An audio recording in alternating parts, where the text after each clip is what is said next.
je m'appelle Zoé Kergomar. Aujourd'hui, je vous parle du Moulin d'Andé, où j'anime avec mon collègue Niels May un atelier d'écriture à destination des doctorants et doctorantes du CIRA. Et donc, je voudrais vous parler de l'écriture académique dans un contexte franco-allemand. Donc, je crois qu'un des grands principes quand on écrit une thèse, c'est vraiment la régularité. Ne pas s'y mettre à la fin, parce que c'est quand même un peu gros à écrire une thèse. Donc, un des conseils standards, c'est de se bloquer des plages horaires régulièrement. Ça peut même être tous les jours si c'est possible, et sinon, en tout cas, plusieurs fois par semaine, pour surtout ne pas attendre le dernier moment et garder la main. Parce que c'est pas facile d'écrire. On aura toujours quelque chose de mieux à faire, quelque chose de plus important, aussi de plus urgent, voire de plus agréable, de plus satisfaisant. Mais c'est pour ça qu'il faut réussir à se bloquer des moments où on se concentre vraiment sur l'écriture. Et ce qu'on voit aussi souvent, c'est que c'est par l'écriture qu'on développe les idées.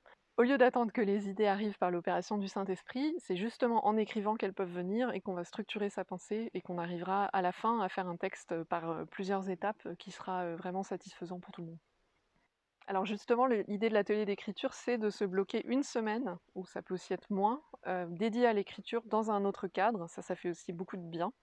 Et c'est des choses que les doctorants et doctorantes, et puis tout le monde, peut aussi se faire à d'autres moments, potentiellement tout seul, en changeant d'endroit, mais en ayant vraiment une routine en fait dans la journée qui est dédiée à l'écriture. Souvent on écrit plus facilement le matin par exemple, donc ça peut être une bonne idée de se bloquer d'abord les plages horaires sur le matin, et puis de voir ensuite comment on structure l'après-midi.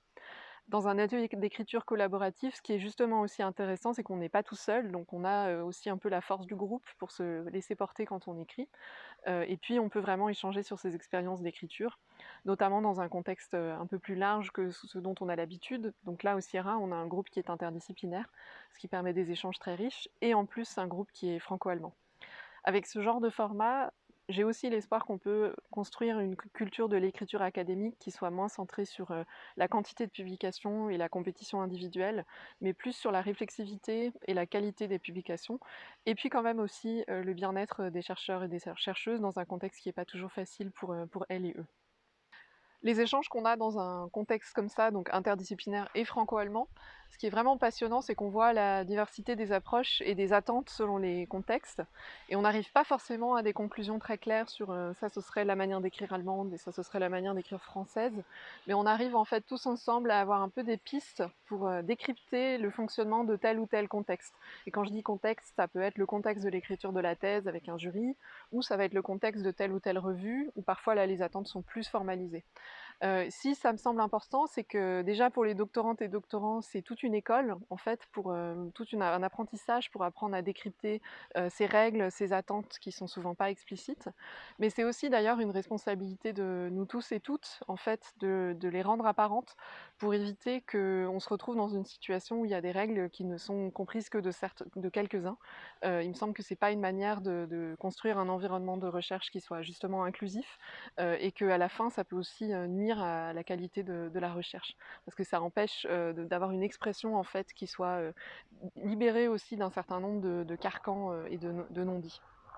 Dans un contexte franco-allemand, on a aussi évidemment la question du multilinguisme, donc français, allemand, mais aussi anglais ou d'autres langues. C'est clairement une question qu'on discute beaucoup dans ces ateliers du CIRA et comme dans d'autres contextes, puisque c'est souvent un défi. On est plusieurs aussi à avoir osé écrire dans une langue qui n'est vraiment pas du tout notre langue maternelle, avec les contraintes que ça peut impliquer, parce que ça veut dire évidemment qu'on a besoin de beaucoup de corrections linguistiques. Mais c'est aussi souvent un défi qui permet d'affiner la pensée, parce qu'on ne peut pas se cacher derrière des jolies formules, on est obligé d'aller vraiment droit au but, et on réfléchit aussi justement à ces différences d'approche entre pays et de manière de penser selon les langues. Et donc au total, ça peut aussi être quelque chose de très enrichissant qui permet aussi d'ailleurs d'améliorer l'écriture dans sa langue maternelle, parce qu'on réfléchit simplement plus à ce qu'on fait quand on doit le faire dans différentes langues. Là encore, ça nécessite une approche assez collaborative, et donc vraiment de penser l'écriture académique comme un processus collectif, justement parce qu'on a besoin des autres pour se faire relire et pour se donner une opinion sur le style aussi. Il n'y a pas que, évidemment pas que les fautes de grammaire et les fautes d'articles, mais aussi des problèmes de style sur lesquels on est toujours heureux d'avoir le retour des autres. Donc c'est là aussi où on a besoin vraiment de stimuler ces échanges entre collègues, à tous les niveaux d'ailleurs, et que les ateliers d'écriture peuvent aider, parce qu'ils permettent de constituer comme ça une petite équipe qui pourra se soutenir dans le reste du parcours de thèse.